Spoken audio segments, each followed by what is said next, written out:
Hey guys, I'm not one to normally do reviews and stuff. It's not what this channel does normally, but usually if you do reviews, you have to buy a lot of stuff. I'm usually not one to go crazy and buying stuff. However, with doing a homestead and needing to do some type of work on the homestead, I figured I would talk to you guys about a mower. I just purchased this bad boy mower, Maverick HD mower. So let me tell you a quick story. I had my tractor, which I still do, still have it, and I was using it. I bought a Finish Mower to go with my tractor, thinking that if I got a big 7-foot stainless steel Finish Mower, I'm thinking that I could cut the property over there pretty quickly. So I was out there a few weeks back, and I was, mowing on my big tractor, and I was trying to cut the property, knocked everything back, especially up around the pack house. So that's the first thing. You're not going to get too close to any existing structures with a tractor and a Finish mower, because when you swing the tractor, the implement on the backside kind of swings around. It's just not easily maneuverable. It's not impossible, but it's not the easiest thing to do. That's the first thing. You can't get up close to anything if you're mowing with a Finish mower on a tractor. Second thing, I'm out there mowing, and I got a neighbor that lives right across from the property that we're trying to get a house put on, built, or trailer, maybe redo the pack house. We're looking at a bunch of different things. So and this neighbor, he's a really nice guy, man. He comes up and he mowed my ditch for me. He saw me out there on the tractor, man. He had a 0-turn. He had a John Deere. I don't know what model it was, but man, he zipped down that thing like boom, and he come back boom. It wasn't like, seemed like a couple, minute, 2 minutes, and he had the whole ditch and everything mowed. And the light bulb went off in my head. You ever had an epiphany? So I had a moment where I had that epiphany. I was like, yeah, I'm doing this thing the wrong way. I need a 0-turn mower. So then I went and looked for 0-turn mowers. The thing that I can tell you that becomes important, if you start mowing a big enough acreage, if you're over an acre, or especially 2, then on a 0-turn, what becomes very important is your transmission.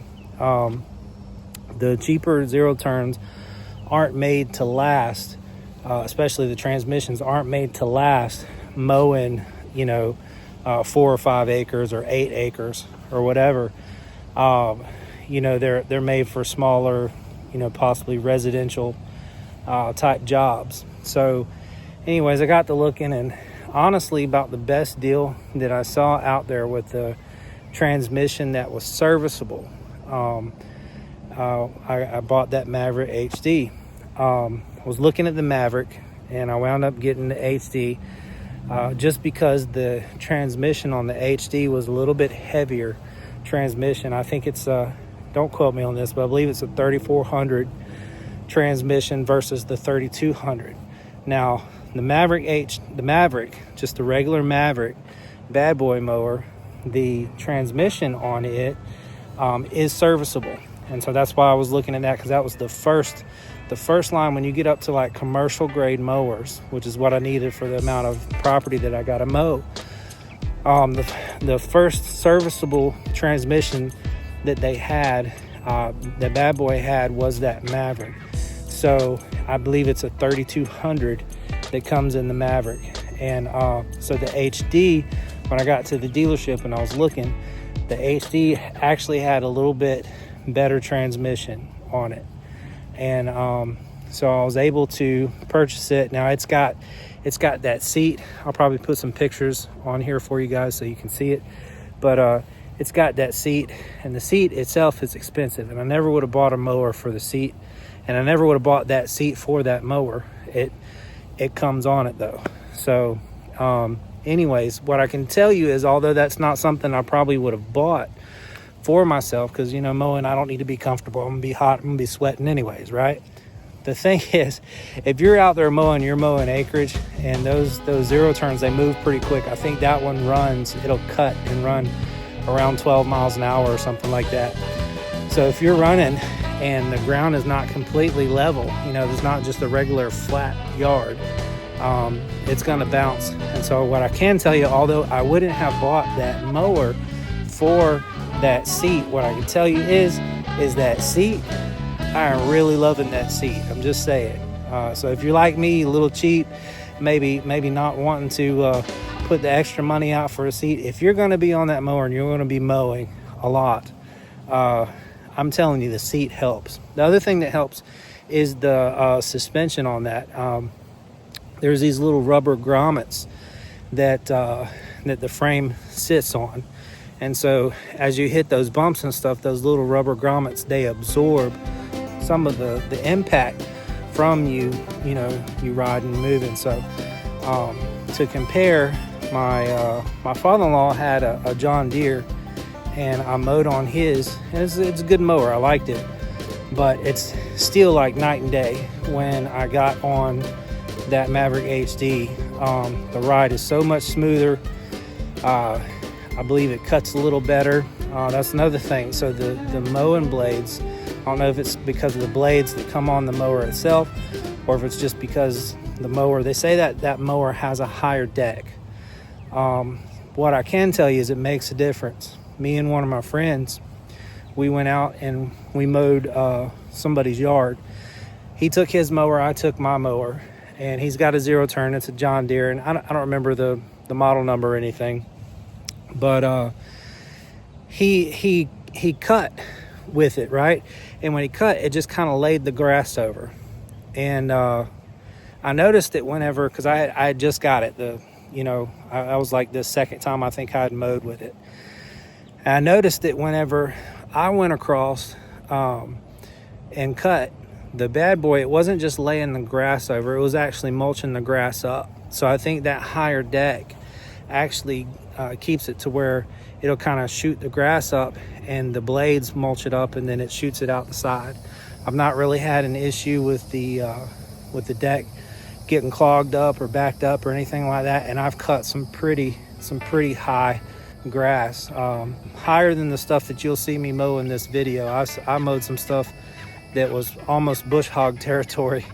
We went in there and I just kind of went slow over it, and man, it cut it up. Not only did it cut it up, it mulched it up. So maybe that's not what I need to use this thing for, but it was brand new and I was like, hey, I'm gonna see what it can do. And I ran over everything. I mowed it all up, and it impressed me.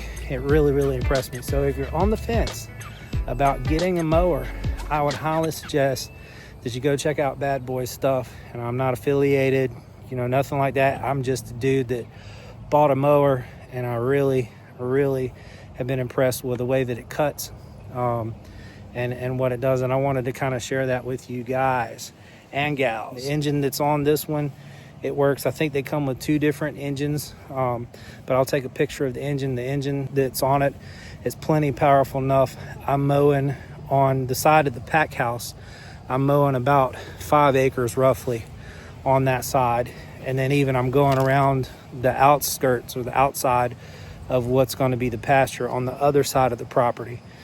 So I'm mowing a good 5.5 acres easy over there when I mow, and it knocks it down pretty quick. It doesn't take too long.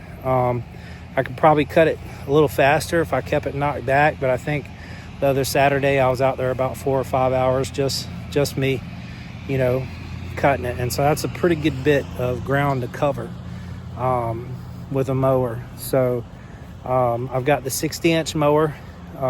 There is a cost difference when you go to the 72. I'm sure the 72 is nice as well, but I would say to probably stay away from the 48 unless you just got a smaller yard.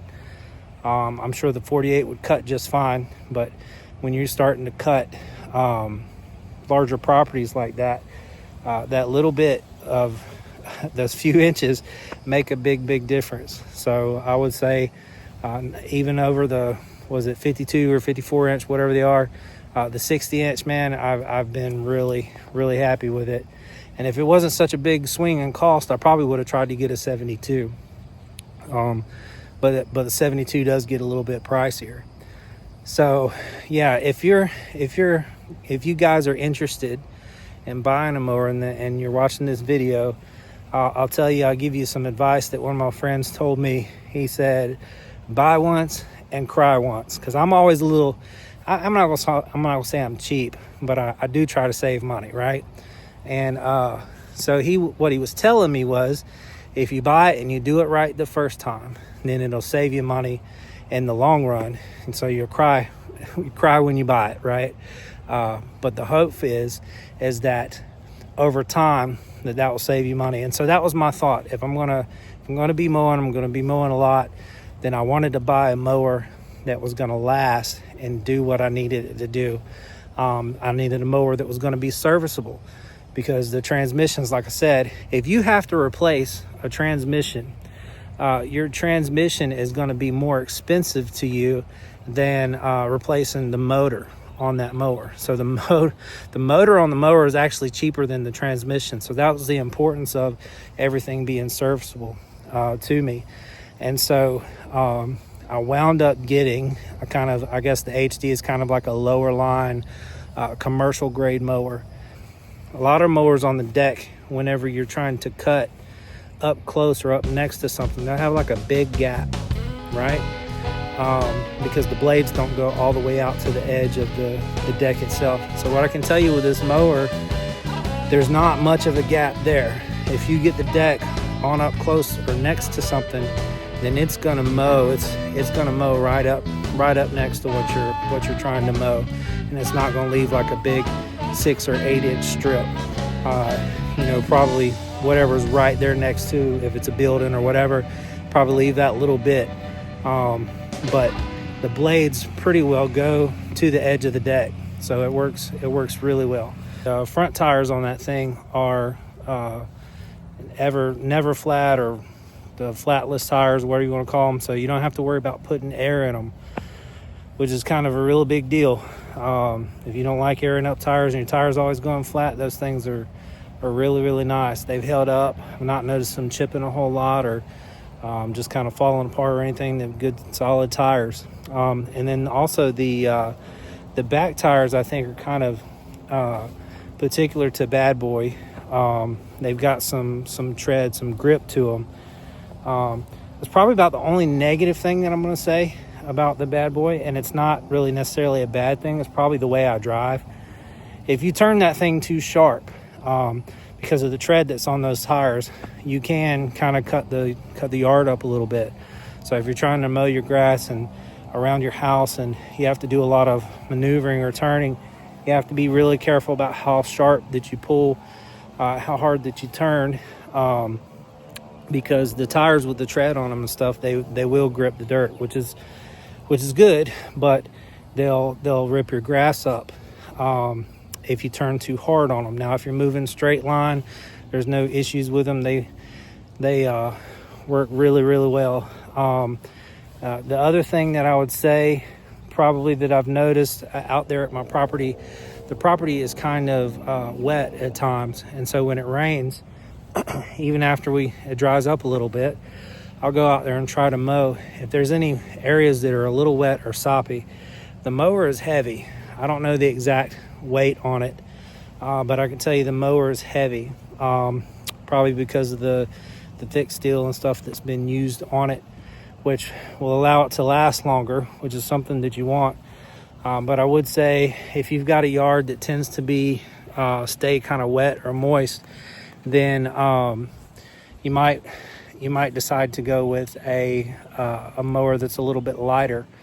But that's just kind of the nature of the kind of mower that is. I don't think would be a problem probably for most people, but that is something to kind of be aware of. So anyways, yeah, the tires on the thing, they work great. The grip on them is great. So if you have any spots to where it's a little slick or something like that, the grip on the tire really, really works. It works really well. It works really, really well until you get a bunch of mud in the tread, and I've done that. That's why I'm telling y'all from experience. Yes, I've already got it stuck. So at the bottom, when you're mowing on the property out there, at the bottom down there of the pack house, away from the pack house at the back side of the property, that area tends to be muddy. And so even after it dried up a little bit, it's still, there's some areas down there that's a little swampy or a little wet. So I saw some grass that was bugging me, and I was like, man, I'm gonna run through this, I'm gonna knock that out. Bad idea. Because of the weight of the mower, I made it about halfway through that muddy spot where the grass was kind of, you know, a little higher than what I wanted to. I didn't want to leave a mohawk in the field. But anyways, I had to go get the tractor and pull it out. Unless you're a really stout guy or gal, or unless there's a few of you, you're not just going to pull that mower out, not very easily anyways. So you need something to pull it out if you ever do happen to get stuck. So just be kind of aware that it is a heavier mower. So I really like the fact that the seats, and like I said, I'll give y'all pictures on everything. I like the fact that the seat will actually raise up. There's a little bar back there that you pull, and the whole seat will come up. And not only will the seat come up, but the above the deck where you rest your feet, that platform will actually pull up, and so you can get to all the spindles, and if you need to change belts and anything like that, it's all pretty easy to get to. And so I like how open that is. Comes up nice and easy. This right here, if you're into cleaning out from under that, it just pops out and those little nubs catch. So whenever you go to put it back, you put that back in the hole, push it, and it pops back through and it stays. This is the brake. So the brake, your choke. Here's a look at the panel, control panel. So your throttle and everything. That gives you your hours and stuff. And then whenever you turn the mower on, this swaps from your hours to like an RPM, to an RPM gauge. And I thought that was pretty cool. So here's the lever that I was talking about. Pull that lever up and the whole seat will come up just like that. And everything down in here is pretty nice and tidy. You can get to all the fluids. If you need to adjust the PTOs or the handles, your adjustment for the handles is right there and right there. The battery is here, just really nice and clean. If you wanted to switch off the tank, there's two tanks. There's one on this side, and there's also a tank on this side. And so if you wanted to switch off the flow to that, you just turn that off and it'll cut the flow to it. So I could tell you the other day when I mowed out of the property, I filled this thing up, and I mowed 4 or 5 acres on it, and it wasn't completely empty. So it's really nice to have a bigger tank. I forget how many gallons it holds right off the top of my head, but it's not the size of a normal mower. You won't be running to grab the gas tank every 30 minutes to an hour. You're going to be able to cut several hours on this before you have to add more gas to it. There's a seat. The seat here is adjustable, so if you're heavier or lighter, you can spin that and it'll stiffen or lighten the ride. I'm telling you, that may say bad boy right there, but I tell everybody that that's a lazy boy, because it's comfortable. It's way more comfortable than any seat should be on a mower. One more thing that I thought was pretty important, this flap right here, whenever you're mowing, this is not plastic, this is like a hard rubber. It flexes really nice, so if you bump something with it or whatever, you're not going to break it, it's not going to break off. I need to probably wash this up a little bit, I just got done mowing with it. But you're not going to be able to break that very easily. That's rubber. And also this, when I'm putting it up in my trailer, I'm able to take this instead of leaving it down or whatever. A lot of them have a spring that will cause it to flop back down, but this, you can actually flip it up like that, and you can pull it up on the trailer or go buy something. If you're mowing something and you need to make it a little bit less wide, you can flip that up and it'll stay up. And then whenever you need it to go back down, just kick it back down and you're good to go.